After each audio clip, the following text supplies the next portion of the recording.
Passages, out in theaters, new indie drama from director Ira Sachs, who apparently wrote the film specifically for Franz Rogowski, who plays the lead role.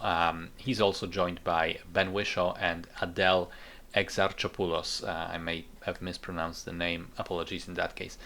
The story opens with a pair of gay men, married for years, living together in Paris.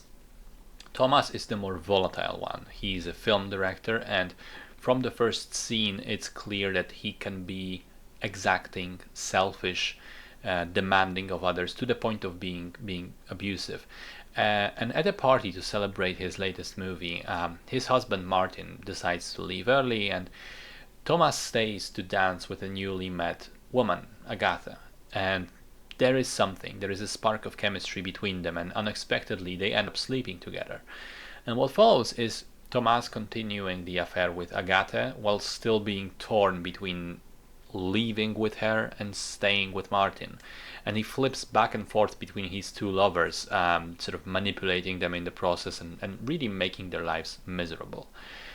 So it's essentially a character study of an incredibly selfish, narcissistic, self-centered, volatile person who cares nothing for others but only for his own momentary happiness. He changes his mind seemingly on a dime. One day he's in love with Martin, one day he's in love with Agatha. He's completely unreliable. You can't depend on him. He's manipulative, even emotionally abusive, and yet both of his partners seemingly can't let go. They gravitate toward him. Even though it's clear no good can come out of these relationships, and they're just a downward spiral for everyone involved.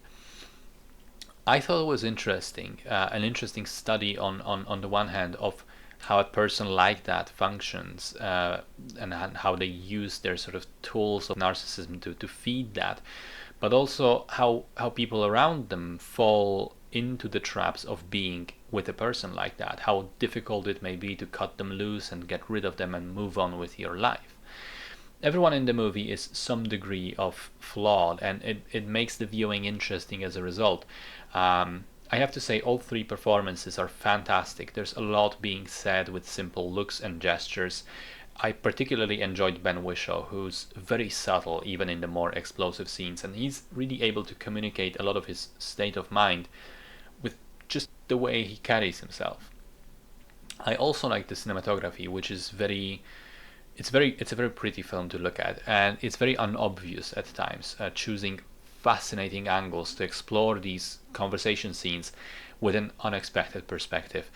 And the wardrobe of the film is brilliant. Pretty much every outfit, every piece of clothing worn by the characters looks somehow really cool and feels like it has a story of its own. Fair warning, there are some explicit sex scenes. It's very definitely a movie for adults. In particular, there's a very long and overdrawn and bold gay sex scene, which may turn some people off. I personally didn't mind it until I did. What I meant to say is that it went on for so long that eventually I began to question, was it even necessary to keep on showing all of that and how it serves the movie? And I thought about whether it's purely because of it being gay sex and me not being gay, but I like to think that my opinion would have stayed the same if it was a man and a woman as well. I think that regardless of my personal preferences, there is a point where any sex scene becomes simply uncomfortable to watch, and I thought that the movie passes that line. But that's just a one-time thing. Mostly it's subdued conversations and arguments and quieter scenes.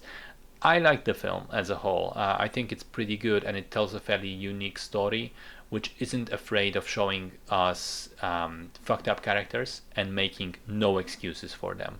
Solid film.